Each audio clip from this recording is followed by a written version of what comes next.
What I have here is a small tube receiver made by Grundig, German company, and at the back there is one interesting label.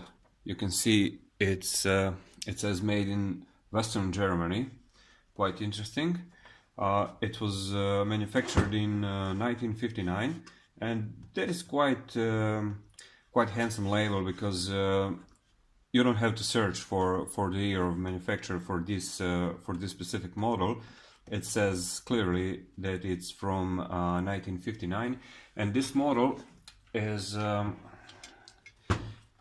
two-band model. It has medium wave and FM. That is from 88 to 100 megahertz. A bit less than we have today. Today we usually have from 88 to 108 megahertz, but back then that was quite normal. Its case is made of plastic. Personally, I prefer a little bit more if it's bakelite, but that is for quite older models, and this one, it actually looks pretty nice. It should be operational, it should be working. I bought it recently and it was described as completely operational, so we will see that soon. As a matter of fact, it's plugged in, so I'll turn on medium waves. Okay, it was set a bit louder. We can see that light is glowing on scale. I hear a little bit of buzzing. It's gone now, so tubes are probably heated up. Yeah. Unfortunately today on medium wave we cannot hear radio stations quite clearly. There are a lot of interference from other devices like neon lights, LED lights, and so on. Yeah, it's able to receive something, so it's working. It's not very sharp sound. Here is probably color of the sound that you can set. It's equalizer, but it seems that it doesn't work, if that is at all. Yeah, a lot of noise.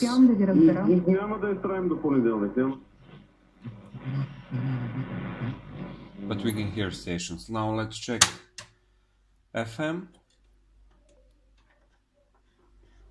It's interesting, the volume is set to the maximum, and absolutely nothing you can hear now. That is actually good, if it works.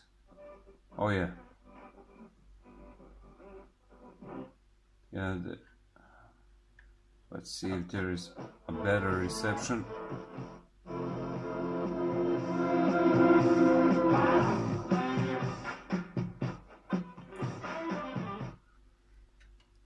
Yeah, that's good, but just two radio stations.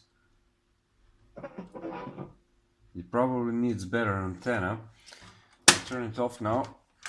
You can see on the back that it has its own dipole that is plugged into FM antenna, and this is earth, so that part needs to be grounded, and this is antenna for the shortwave. So we were actually receiving shortwaves without any antenna. That is quite good. You can see that it's very well preserved. This back is not damaged too much. It's missing one holder for the back, but nothing that important. Let's see how it looks inside. So far I'm quite satisfied with how this radio looks and works, so probably I'll just need to clean it up a little bit. I like inside electronics to be completely clean, and I also clean tube pins, so I make sure that everything will work nice. Okay, a bit of dust, that is quite normal for the radio from 1959. It looks very nice, so plug it off now to avoid any electrical shock. This is for the FM, and those are tuning capacitors. I hope that nobody messed with those, because if someone did, we'll probably have a not so great reception on FM. But so far everything looks nice. Oh yeah, it's quite clean underneath. So just a little bit of cleaning and cleaning the cabinet of this radio, and it will be just fine. It's though very interesting that yeah, electrolytic capacitor, the one here, this one here, is preserved all these years, decades say, because quite often they dry off, and we hear a lot of buzz in a loudspeaker, but this radio actually gives a very nice sound without of that characteristic buzz of 50 Hertz. And all that I can say that it's been manufactured very well, and quite nice sound. I'm just worried about higher frequencies in sound that cannot be heard. It sounded a little bit blurry, and I'll check this to see if it actually has any sound control here. So now I will disassemble it. I will practically just take it off from its cabinet, so I could be able to clean this cabinet and to clean the radio itself, tubes as well, and then I will see what's going on with sound.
Now, I've cleaned this radio a little bit. That was not the fun part, so I did not record it.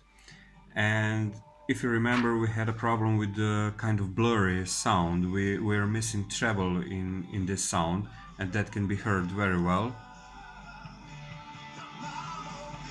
As you can see, we're definitely missing high frequencies, and I thought that this radio does not have tone control, because this dial button did not move at all. But if we take a look at this schematic, we can see that there should be a tone control that is also connected at the same axis with the potentiometer for the volume control. And I have disconnected this capacitor here and this resistor here. So when I disconnect them, you will see that the tone sounds actually pretty well. It's quite louder. It seems like it's louder. It actually has more frequencies, more high frequencies. Now it's missing treble again. Now it sounds good.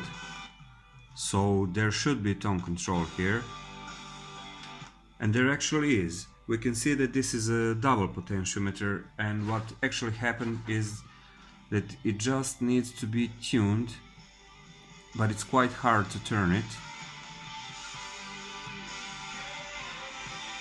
And there it is.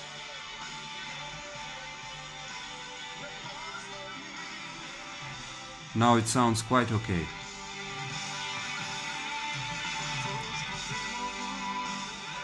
It's gonna sound actually much better when I put it back into its cabinet.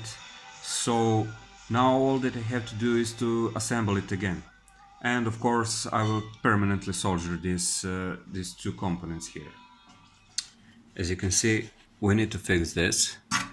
It cannot be spotted easily, but it's ugly to leave it like this. So first I'll fix it, and then I'll put back the loudspeaker.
Our radio has been fully assembled.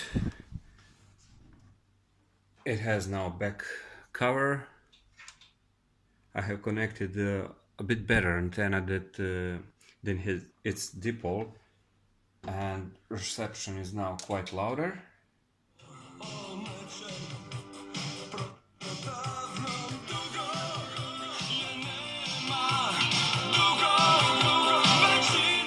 And I can say that I'm quite satisfied with its sound.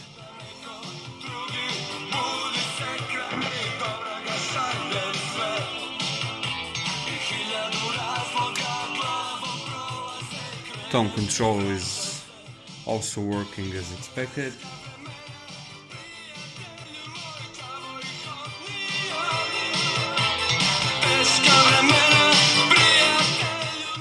Very nice sound.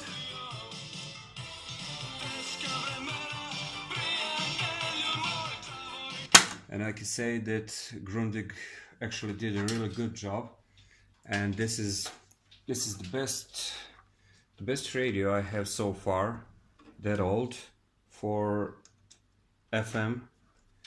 It actually has remarkably good sound, and I'm very glad it works perfectly well. There is nothing else actually to be done with it.